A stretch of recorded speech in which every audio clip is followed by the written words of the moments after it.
Assalamualaikum warahmatullahi wabarakatuh. Alhamdulillahi rabbil alamin. Wassalatu wassalamu ala asyrafil anbiya'i wal mursalin wa ala alihi wa sahbihi ajma'in. Amma ba'd. Alhamdulillah summa alhamdulillah biiznillah, dengan izin Allah Subhanahu wa taala kita dah sampai kepada episod yang ke-24. Alhamdulillah, bermaksud kita dah 23 Ramadan. Hari ini kita nak sambung terus perbincangan kita dalam Ramadan podcast ni. Hari ini kita nak bincang berkenaan apa, tuan-tuan? Kita nak berbincang berkenaan perkara-perkara yang selalu orang salah sangka tentang puasa ni. Dia ingat dia macam ni, sebenarnya bukan. Jadi kita nak explain sikit lah. Sekurang-kurangnya kita ada masa lagi ni kan, Ramadan ni. Jadi kalau Ramadan nak habis pun insya-Allah ni boleh buat bekal untuk tahun depan pula. Insya-Allah ada umur, ada rezeki. Okey. Baik, kita nak bincang. Kadang-kadang orang tu dia rasa tak boleh, tapi sebenarnya tidak ada masalah. Jadi itu yang selalu berlaku. Kadang-kadang orang tu rasa tak boleh, jadi dia kata kat orang tak boleh. Jadi dia main cakap je lah kat orang, dia betulkan orang lain pula, akhirnya dia menyusahkan orang. Contohnya apa? Dan kita dapat lihat bahawa apa yang diyakini benar tu sebenarnya ada perselisihan pun di antara fuqaha, di antara orang-orang ahli fiqh. Jadi benda ni ada benda-benda yang khilaf ni sebenarnya, kalau orang tu ada ilmu dan dia belajar betul, tak ada masalah untuk dia memilih apa yang dia yakini benar.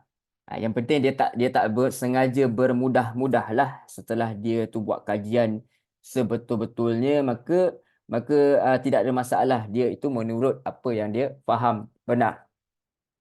Okey. Baik, alhamdulillah. Insya-Allah kita nak tengok terus. Contohnya ada pandangan, ada orang beranggap mandi atau basuh kepala sebab terlampau letih ni, terutama masa tengah musim-musim panas. Sekarang alhamdulillah dah mula sejuk dah. Awal-awal ni memang panas betul. Kalau ada yang menganggap bahawa kalau mandi ketika itu menyebabkan mengurangkan pahala puasa. Bahkan ada yang bertegas semasa puasa mandi selepas asar tu makruh. Tetapi apabila kita lihat betul-betul, riwayat menunjukkan bahawa Nabi SAW dalam hadis mencurahkan air di atas kepala baginda ketika berpuasa sebab terlalu panas ataupun dahaga. Kalau kita tengok dalam hadis yang sahih riwayatkan oleh Imam Malik dalam Muwatta, dalam Imam Ahmad, Abu Daud dalam sunannya, Abu Bakar bin Abdul Rahman meriwayatkan, telah berkata sahabat yang menceritakan kepadaku, aku melihat Rasulullah SAW di Al-Arj, nama tempat, dia curahkan air atas kepala baginda ketika baginda berpuasa disebabkan dahaga atau panas. Itu maksudnya tidak ada masalah apabila dia memang memerlukan betul. Kalau nak panas, dehydrate, ada anak-anak kecil boleh kena sawan tu kalau masa musim panas ni sangat. Itu menunjukkan bahawa perkara ini sebenarnya Islam ni dia sangat mudah. Dia bukanlah satu perkara yang macam dia nak menyusahkan umat dia. Of course ada pandangan itu kata tak boleh, tak apalah. Tetapi ada pandangan yang mengatakan bahawa tidak ada masalah berdasarkan hadis Nabi SAW itu sendiri. Dan juga ada satu lagi anggapan berkenaan dengan memasukkan sesuatu ke dalam rongga. Ada anggapan menyatakan semasa puasa tak boleh masuk apa-apa dalam mata, tak boleh masuk apa-apa dalam telinga, tak boleh masuk dalam mulut, sekalipun benda tu bukan makanan. Mana kita masukkan jari dalam telinga kulit hidung ke, ataupun kita buat sesuatu nak buang tahi gigi ke. Jadi ada orang menganggap bahawa dia itu menyebabkan batal puasa. Ini sebab menyebabkan ada orang dia gatal telinga ataupun gatal hidung, dia menderita sepanjang hari dia berpuasa. Sebab dia menganggap bahawa itulah rongga. Jadi dia berlawanan sebenarnya dengan sifat Islam yang mudah. Ada yang berlarang celak sebab binbang masuk dalam rongga. Sebenarnya pegangan ni sebenarnya asalkan berasas riwayat kenyataan Ibnu Abbas. Membatalkan puasa itu apa yang masuk, bukan apa yang keluar. Riwayat Ibnu Abi Syaibah sahih. Namun itu merupakan urusan Ibn Abbas kepada mereka yang berbekam bagi menunjukkan dia tidak membatalkan puasa. Apa yang maksud sini maksudnya tuan-tuan, makanan atau minuman ataupun yang mempunyai fungsi yang sama seperti makanan dan minuman yang masuk dalam jasad.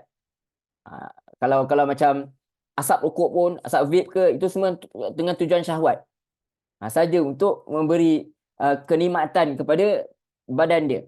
Jadi itu confirm lah batal. Tapi jika sekadar alatan tertentu, dia tak termasuk dalam ni. Misal jika tidak, kalau betul dia batal, masukkan berus gigi ataupun kayu sugi dalam mulut pun, ataupun berkumur pun sepatutnya batal.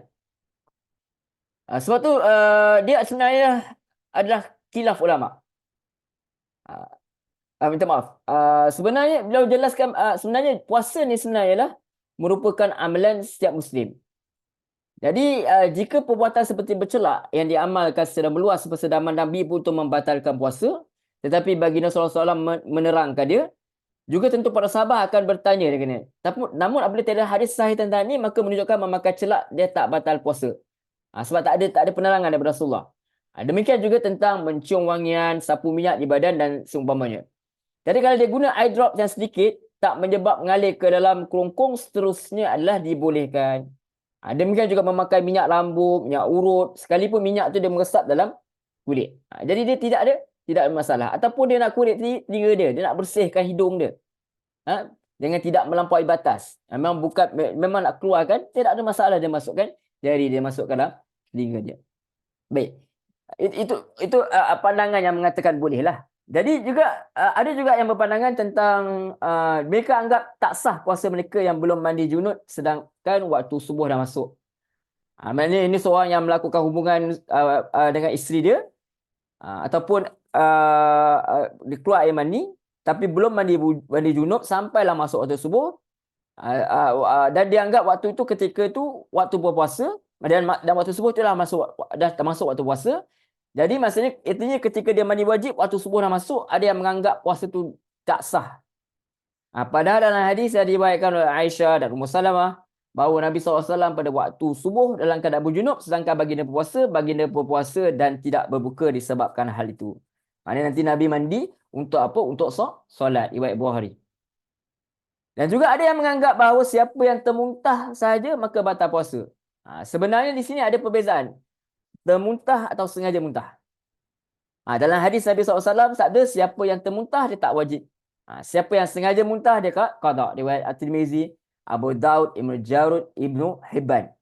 Jadi maka siapa yang termuntah kerana tak tahan dengan suatu bau atau mabuk perjalanan tak wajib qada kerana sah puasa dia. Siapa yang paksa diri dia untuk muntah, maka dia wajib ganti puasa. Baik. Dan juga antara kekeliruan ialah berkenaan dengan imsak. Antara lain, ada orang yang anggap ketika hampir subuh dia bukan maka ketika habis subuh dia itu bukan pada waktu imsak yang difahami oleh setengah pihak, maka puasanya tak sah. Maksudnya kita tengok ada imsak. Imsak sebenarnya menahan diri. Maksudnya dia itu awalkan je lah supaya dia tak terlajak. Itu saja. Tapi kalau orang tu masih makan, jangan kita kata batal pula. Sebab selagi belum azan subuh masuk waktu terbit fajar, maka itu belum lagi dikira waktu puasa. Sebab dia anggap puasa ni ada orang anggap puasa ni mula berapa puluh ataupun belasan minit sebelum subuh. Padahal masuk puasa apabila masuknya waktu subuh. Jadi firman Allah maksudnya, makan dan minumlah kamu sehingga ternyata benang putih dari benang hitam dari waktu fajar, kemudian sempurnakanlah puasa sehingga waktu malam. Surah Al-Baqarah 187. Jadi sabda Nabi SAW pula, makan dan minumlah sehingga Ibnu Ummu Maktum azan, kerana beliau tak akan azan melainkan setelah masuk waktu fajar subuh, riwayat Bukhari dan Muslim. Baik. Terusnya berkenaan dengan musafir. Antara anggapan lain bahawa seorang yang musafir tu jika berkemampuan wajib berpuasa, jika tidak dia berdosa. Ini sebenarnya berlainan dengan ayat Allah dalam Al-Quran. Siapa yang sakit atau musafir dia boleh buka. Dan ganti pada yang lain, Allah nak kemudahan dan dia tidak mahu kamu menanggung kesukaran. Surah Al-Baqarah ayat 185. Jadi Hamzah bin Amr al-Aslami dia tanya Rasulullah sallallahu alaihi wasallam, "Wahai Rasulullah, aku dapati aku mempunyai kemampuan untuk berpuasa ketika musafir. Adakah itu satu kesalahan ke atasku?" Jawab Nabi SAW ialah uzah, kelonggaran daripada Allah. Siapa yang mengambilnya maka sesuatu yang baik. Siapa yang suka untuk berpuasa maka tidak salah baginya. Riwayat Muslim. Jadi maksudnya kalau orang tu rasa dia tak ada masalah dia nak puasa, dia rasa nak ganti puasa silakan, tak ada masalah. Tapi kalau dia memang rasa macam dia nak buka lah. Dia nak buka sebab dia musafir dan dia akan ganti lain pun tidak ada masalah sebab apa? Sebab itu ada dalam Quran dan dia kena ganti. Sebab mungkin dia itu lebih menyenangkan dia untuk bawa kereta ke kata dia mengantuk dan sebagainya, maka dia tidak ada masalah. Ataupun tak ada apa reason dia nak buka sebab dia dah musafir pun kalau ikut pandangan satu pandangan tidak ada masalah tapi dia kena ganti. Tapi kalau tanya saya lebih suka puasa lah. Mak nak ganti balik susah payah pula. Baiklah puasa masa tengah orang ramai-ramai ni. Tapi kalau orang memilih itu terpulang kepada dia atas ilmu yang dia telah pelajari. Baik. Ada yang menganggap puasa tu yang tidak sengaja perbuatan membatalkan puasa. Di masa perbuatan yang tak sengaja, dipaksa ataupun terlupa seperti makan dan minum, dia dia dia itu membatalkan puasa. Sedangkan apa yang tidak sengaja, apa yang dipaksa ataupun terlupa sebenarnya tak batalkan puasa. Sekalipun seorang tu makan minum banyak sekali. Sabda Nabi SAW, siapa yang lupa sedangkan dia puasa lah dia makan atau minum, maka sempurnakanlah puasanya. Sesungguhnya Allah yang memberikan dia makan dan minum, riwayat Bukhari. Demikianlah semua perbuatan yang tidak sengaja ataupun terlupa, termasuk keluar air mani sebab mimpi atau terfikir secara yang tak usaha. Bukan sengaja dia buat fikir, dia terlintas gitu tiba-tiba keluar. Dengan izin Allah SWT, terkeluar pula.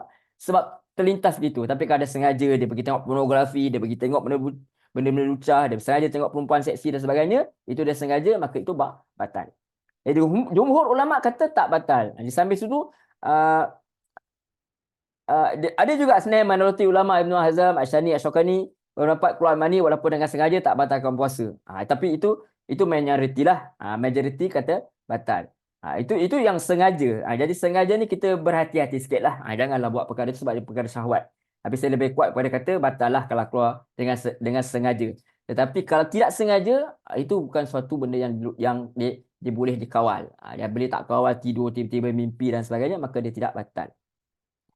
Baik. Tadi sesuatu yang tak sengaja kan termasuk tertelan air semasa mandi, ataupun hujan, ataupun suri rumah yang terbiasa merasa makanan kita masak lalu makan lupa. Semua itu sepatutnya tidak membatalkan puasa. Walaupun ada pandangan kata batal. Dia sengaja mandi, masuk batal. Tapi itulah musim-musim panas je kan. Musim-musim panas ni orang mandi. Sekarang alhamdulillah dah boleh sejuk. Sebelum dia panas, orang mandi kalau tiba-tiba termasuk, saya lebih cenderung pada pandangan tak batal lah. Kenapa kita nak menyusahkan seorang? Nanti dia tak nak qada pula, dah satu dosa pula untuk dia. Jadi di sana ada beberapa anggapan yang perlu penelitian dan sebelum diterima sebagai suatu keputusan agama. Banyak lagi sebenarnya yang boleh-boleh kita kaji semulalah. Bukan kita nak melawan ulama sebab apa yang kita ikut pun ni pandangan ulama juga. Ulama-ulama yang mutabar juga. Mudah-mudahan Allah memudahkan urusan kita. Kita bukan saja nak mudah-mudahkan, tetapi manusia itu tidak sama taraf keimanan dia. Maka kita mudahkanlah supaya apa? Supaya orang itu masih lagi dalam perkara ibadah, dia membuat ibadah. Itu saja insya-Allah. Kita teruskan berpuasa, teruskan iktikaf bagi yang beriktikaf, bagi yang bekerja seperti biasa, niatkan buat siap perkara itu kerana Allah SWT. Insya-Allah ada ganjaran dia. Itu saja insya-Allah, kita jumpa lagi. Wassalamualaikum warahmatullahi wabarakatuh.